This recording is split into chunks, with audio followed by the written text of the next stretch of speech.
Presiding Officer, the Internal Market Bill may prove to be the death knell of devolution.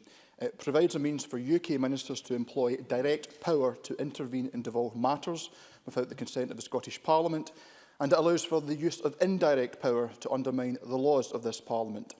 An example of direct power can be found in Part 6 of the bill, which would allow UK ministers to bypass this Parliament to spend in devolved areas such as health, education, justice, housing, transport, culture and sport. Presiding Officer, it is the role of this Parliament and local authorities to decide spending in devolved areas. If Part 6 is intended as a vehicle to deliver a replacement to EU structural funds, it falls short of what is required and should be amended or removed. A better model would be for any replacement funds to be included within the block grant. That would maximise democratic oversight and allow all the members of this Parliament to play a role in shaping how these funds should be utilised. What we have in the bill, however, is an arbitrary system where funding could be decided on the whim of a UK minister or even solely for perceived political gain. That would be a recipe for confusion and contradiction in public spending. I also fear it would be the thin end of the wedge. I don't say that lightly. I am not one for engaging in conspiracy theories or scare stories, but is it unreasonable to suspect that it is the worst of motives that underlies so much of what this UK government seeks to do? A government led by a man who orchestrated the unlawful proroguing of Parliament. A government that introduces the very bill that we are debating, which by their own admission would breach international law. A government that was revealed only yesterday is deliberately withholding important information on Brexit from the devolved administrations.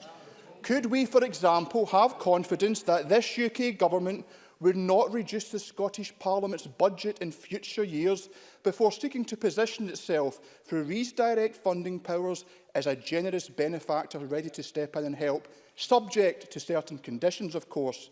Would funding for healthcare be conditional on the marketisation of our NHS, as in England? Would support for transport infrastructure be in the form of loans to be financed through tolls, as many roads in England are subject to? Would money be used to undermine lefty activist lawyers and do-gooders? Regardless of whatever the UK government has in mind, it is unacceptable for the simple reason that it is for this Parliament to make decisions on devolved spending. Presiding Officer, I will briefly turn now to how the internal market seeks to indirectly undermine the lawmaking powers of this Parliament. Parts 1 and 2 of the bill introduce and apply the market access principles of mutual recognition and non-discrimination to goods and services. The effect of this measure is that goods or services originating in one part of the UK must be accepted in all parts of the UK, irrespective of differences in regulatory standards. This potentially would allow one part of the UK to gain a competitive advantage through deregulation. Given the size of its population, economy and political power relative to other parts of the UK, English regulations would ultimately have to be acquiesced to by the other nations. Across a range of areas, it would reduce this place to a puppet parliament with London pulling the strings. Presiding Officer, this bill is a power grab and it tells us much about the nature of the UK and its government. To quote one of the great writers in power, Robert Carroll, although the cliché says that power always corrupts, what is seldom said is that power always reveals. When a man is climbing, trying to persuade others to give him power, concealment is necessary. But as a man obtains more power, camouflage becomes less necessary. Presiding Officer, the mask has slipped. There is no partnership of equals, and this certainly does not feel like a family of nations. The UK government is seeking to use raw power to roll back devolution.